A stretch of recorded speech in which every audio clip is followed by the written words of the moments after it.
So today I want to talk about why I don't homeschool my preschoolers, why I don't plan, I don't have a curriculum, I don't have any kind of formal at the table teaching, and why I think this is a very valuable lesson that a lot of homeschoolers can learn. Okay, so if you don't know who I am, my name is Sinead. I'm a second generation homeschooler. I have 6 children and I'm currently homeschooling 2.5 to 3 of my 6 children daily. I own the blog, thesimplemama.com. My content is about homeschooling, motherhood, and child training. And today I want to talk about preschoolers and why my approach to preschoolers is so minimal that it is virtually nil when it comes to formal education, when it comes to trying to, prepare them for formal schooling, pencil to paper preparedness. And I want to talk about why I think that relaxing into your first years of homeschooling can be a really crucial lesson that, if you can learn it early, can drastically change your experience as a homeschooler. Okay, so I think one of the biggest lessons that we can all learn as homeschoolers is how to embrace and relax into our inabilities. I think quite early on, we think that we have many abilities when it comes to homeschooling. And I know that while you can be nervous and that you can be perhaps stressed and anxious at the time ahead, at the idea that you have to provide your child's schooling, but we do have a lot of false abilities that we don't realize that we are accumulating with our putting together of how we will achieve our homeschooling. I have not met a homeschooler yet who does not overemphasize these early years.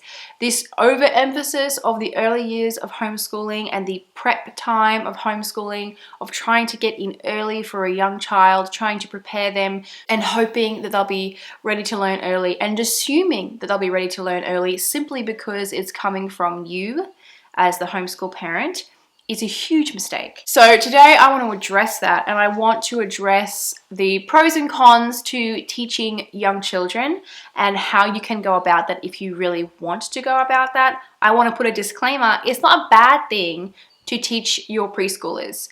To teach young children is not bad, but it's not necessary either.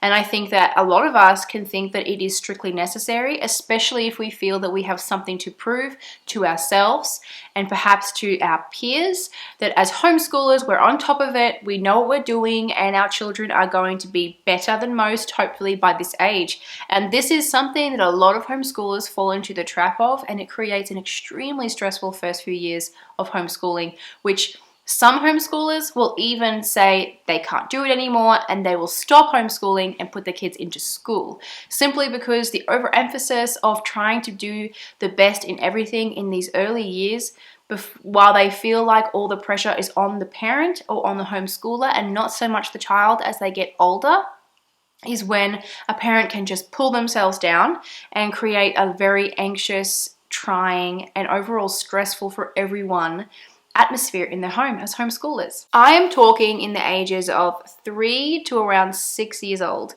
This is, for me as a homeschooler, where we don't need the whole preschool and kinder and prep stages, but we have a more broad preschool stage. This is the stage before we start that formal education with curriculums and plans and quotas, which we hope to fill for our children.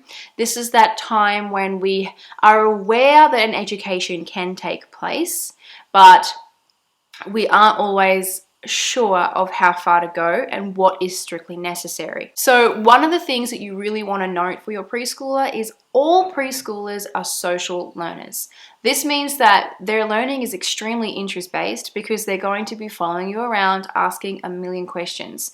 This is an extremely fruitful and abundant learning source in your child's life. And this is one that I think, when times get busy, can be underestimated and undervalued by us as a busy parent. And we do want to watch out how many times we may shut down our children and how many times that becomes a habit. I block schedule in a way that I am able to answer the questions of all my 5 talking children, is to be available for certain hours of the day, and then for other hours of the day, my children sort of know that I'm unavailable. This keeps a routine for my home. It keeps me sane and as able as I am to just keep going day in and day out. And it keeps me aware of when I'm straying from my blocks, because we live in a world where distractions are everywhere. We have phones, we have computers, we have TVs, we have music, all at our fingertips. And as parents, we need to be really aware of these distractions, because preschoolers are social learners again, and we need to be that social person in their lives that is answering questions, that is letting them get underfoot, that is letting them get in the way, that is letting them experiment, that is letting them try new things when we go places, when we do things. And this can be a real act of patience, and it isn't always enjoyable. And there are times when you can say no, when you can draw the line. It doesn't mean that you have to be impossibly stretched at all times, but I really don't want you to underemphasize this really social and important interest-based learning for your preschooler. If you can just answer as many questions as you can each day, you are fulfilling a lot, if not all, of the education that your preschooler needs. Use this time to create a learning lifestyle in your home. If you're a homeschooler to young children who have never been to school and you're just beginning, or even if you have a child who's done the first year or two of school and you've pulled them out for some reason, then you can still pause. If you're feeling stressed and overwhelmed with your current workload, focus on honing your learning lifestyle. A learning lifestyle is not fancy. It is a lifestyle that is hands-on, it is screen-free as much as possible, it has functional systems and toys, and it has lots of books. That's a learning lifestyle. A learning lifestyle is one where you are conditioning your child in the home to constantly be thinking and trying new things, asking questions, spending time in books, spending time doing puzzles. And this is done by keeping your TV off. Don't have your TV on in the background. Don't be doing things to distract your children. And especially if it is distracting them from you and distracting them from doing something more fruitful. TV has its place. I have a TV. My kids watch TV, but I don't like to use it as a constant distraction whenever I'm feeling overwhelmed, whenever I'm feeling like I've had enough. I don't like to use it from a distraction to keep my house clean or just have it on. My kids are constantly coming to me telling me they're bored. They're always bored, and I say, well, I don't care. That's not my problem to constantly entertain you. This is another thing. Toys and entertainment. I think as parents, especially as homeschool parents, we can feel like our toys have to fill this huge gap, because if they were to go to preschool, daycare, or normal school, they would have so much more at their fingertips to entertain and to learn from, these educational, usually very expensive toys that we can sometimes feel pressure to fill our homes with in order to keep our children entertained. This is not needed, in my opinion. This is really far from how I live. Now, you don't have to be as minimal as I am when it comes to toys, but I have one toy basket which has different kinds of blocks in it, different kinds of building equipment like train tracks, magnetic blocks, wooden blocks, Lego, and things like that. And it has, other than a few sort of cars and tractors and Nerf guns, just usual sort of boy toys. I don't have anything else in my home. I don't have those bright, light, educational, flashing things with the alphabet. I don't have things with keypads. I don't have... Toys have a purpose, and toys should provide a service. And if you are constantly a slave to the toys in your home, then that purpose and that service is no longer being filled. Another thing you can do to create and hone your learning lifestyle is build an at-home library. I don't like library books because, one, I live out of town and I never really get there, enough with my kids to make it like a weekly visit. And two, it stresses me out having to look after books all the time, because I have books in bedrooms, books in the toilet, books in my lounge room, books in my schoolroom, and sometimes they do get destroyed. There is a child who will just be turning those pages with a little bit too much gusto and they'll rip. And while I do child train around that and I don't allow that behavior in my home, it still happens. And so I'm not a fan of library books, and I like to invest in my at-home library. I want my children to always have good titles to read, good things to look at. So I have made a point over the last 2 years to invest in an at-home library. I think this is something that is fruitful for my home, and it works for me because I want to continue to create and grow my at-home learning experience for my children. And so this is something that I would definitely encourage you to do. There are plenty of even online secondhand bookshops. So I buy a lot of my good novels that I want my older boys to read from secondhand online bookshops.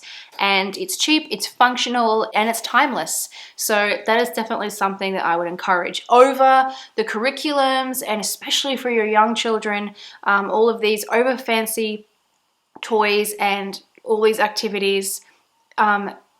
Increase your library and you are definitely increasing your children's education. Another thing I do as well, which is chore time. Teach your preschoolers chore time. Teach them to brush their teeth and put their toothbrush away, how to pull up their bed, put their pajamas under their pillow. Teach them where the wash basket is for their dirty laundry. Teach them how to put their shoes away. These basic skills which can go further and further and further until by the time your child's 5 years old, they can be a functioning member of your chore time routine. And this is another really important thing to teach your kids and is extremely fruitful. It teaches, how to take instructions and follow them through. It teaches a work standard. It teaches them to just be clean and hygienic. It teaches them that they are to care for themselves and for others' property. And it's just a good skill all around, and it's something that you can invest time into your preschooler from the ages of 3, 4, and 5. This can all be done. And I find that when you're doing the chore time, when you're having them help you, when you're reading their books, when you're listening to all their questions and answering them, when you're making sure that they're not being distracted by too much screen time each week, that is a full-time job, no matter how many you have. And by that time, you can be putting extra pressure on yourself to be doing extra educational activities, which some children are going to love and some children aren't. And I want to stress that if you're in a situation right now where it's easy, you've got time for it, your child loves it, then take up the education. But if you're like me, you've got a large family, you're already homeschooling older children, you don't have the time and you don't want the pressure of having to do those fun sort of half school activities with your preschooler, you don't have to. The learning lifestyle that you create in your home is more than enough. No child really needs an early start. I mean, if we think about it, they don't need an early start to education. And I'm sure that there are benefits to an early education, but really, does the benefits outweigh the cons if you struggle to deliver that early education? If you're like me and you're busy, and even if you only have one other child, but it's a newborn and you can't show up right now, taking a break or just forgetting it altogether and focusing on that learning lifestyle is just as fruitful. So far, I am teaching my boys how to read, and I'm teaching my little one how to write and the alphabet. And while I could have been working, for example, on my third youngest boy, he's just turned 6 in February, and so he's just phasing into his first year of school. It's still slow and steady. There's no quotas and plans, but he does sit down and do school books. At least 2 to 3 days a week, completely at his pace. And we slow down, we pause, we stop whenever we have to when he doesn't understand a concept. But could I have taught him the alphabet and the sounds and how to write and how to count to 100 and how to write his name when he was 3? Yes, I could have. Does it really matter now? No, because he learns it quicker now and with a lot more ease. It's a lot more enjoyable. He's building his confidence. It's quite an easy time teaching him. And so I always find, can you teach a kid early? Yeah, you can. Do you have to? No, you don't.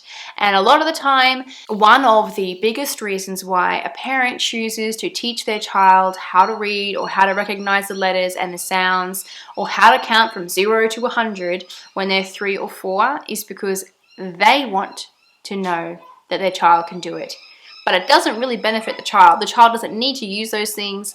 They don't need that in their life right then. And so if that is something that you struggle with, and if you're struggling to maintain, if you can't be consistent with that kind of education for your 4-year-old and you don't really enjoy it, then you don't have to do it, because perhaps it's not really for your child. It could be just for you. And I want to encourage you, if you're a stressed, anxious, burned out mum who may have multiple children or just the one, you don't need to fulfill every area of your child's schooling at all times. You have to just trust me. As someone who's been homeschooled myself, as the eldest of 12, so my mum was very busy with multiple children all during my homeschooling life. It was fine. It all came together. And that's why I am so relaxed in what I do. And I can really confidently sit here and say, I don't homeschool my preschoolers. I don't teach my preschoolers, because it is not necessary. Can you? Yes. Do you need to? No. And I've chosen the latter because I'm busy, and I choose not to be overwhelmed with a lifestyle that I can't maintain. And it simply comes down to that. So the purpose of this video was to encourage anybody who is struggling right now, whether you have that preschooler or someone in year 5 or year 10, and you are struggling to keep up, you're struggling to stay on top of and maintain the workload and maintain some semblance of a enjoyable lifestyle. Press pause and focus on what your student needs and not what you want for them. These are both two different categories, usually very far away from each other, and you need to focus on what is good for your child. And there is no point in burdening your child, whether they're young or old, with too much because you think they need it, because they're simply not going to be able to use it, retain it, and it's losing all its purpose. And so focus on what your child needs from you. Preschoolers are social learners. And so I want to encourage you to create that learning lifestyle if you don't already have it in your home. Focus on that, and you will fill in all the blanks that your child is looking for. You know, sing to them, read to them, play with them. This is the social learning that your preschooler wants from you, and that alone is taxing. That alone is hard to keep up with day in and day out, especially if you have other children. So there is no need to freak out over your young child's education. It's so unnecessary and so fruitless. And I just hope that if there's just one person out there who might need to hear this, just stop and pause and take a breath and remove what you can't maintain, pick up again and experiment, try again and try again. That's what these years are for. These years are not to get it right. These years are not to provide the best possible start your child could ever have because it's you and you must know all because you're the one there for them. It's just not that easy. And a lot of us, though, we can get stuck with that. We can get stuck with the idea that because they're our children, that therefore everything is going to be perfect. But there are going to be days that you are going to hate. There is going to be things that you hate doing. There's going to be things that your kids hate doing. And if you can embrace a lifestyle of constantly choosing sustainable, maintainable, consistent learning with what your child needs, you're going to be fine. And I think that if you have preschoolers, embracing doing very little, embracing watching your child, taking your cues from them, and not supposing what you think they should know by this age because so-and-so knows that too. Removing that pressure from yourself is going to change your whole homeschool outlook. So I hope that this video was helpful. If it was, hit the like button for me and if you want to hear more content like this, if you're interested, then subscribe, and I'll be back next week. Bye.